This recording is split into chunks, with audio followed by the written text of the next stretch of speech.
to change lives here by building a clinic to help pregnant mothers have birth in a safe condition, in a healthy condition, and to basically improve the health situation of mothers in this part of the world, including, of course, helping to create a small dispensary that you can come and get your medicines and your drugs here.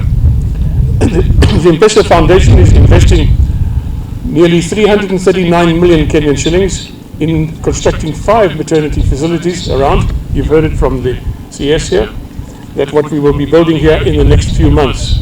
And we are very proud. It's not just about money. It's about giving back to the community in which Safaricom operates. And we are very proud to do that and very happy to do that. And we would like to do more. I want to really appreciate what the M-Pesa Foundation has done here in Narok County. And I want to assure Chairman Ogutu and my brother Michael Joseph that where this facility is situated is about 9 acres. And we will continue to build this health service here so that our people can benefit.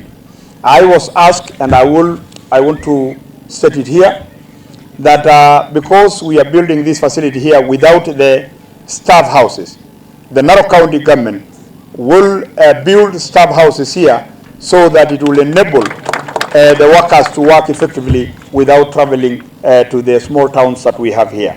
We are very happy with what the foundation, M-Pesa Foundation is doing, and particularly the chairman, as you have said, you have been a brother, you have been a person we have worked together, and I can assure you that personally, as the governor of this county, we will work closely with the M-Pesa Foundation and other stakeholders like AMREF to continue serving our people.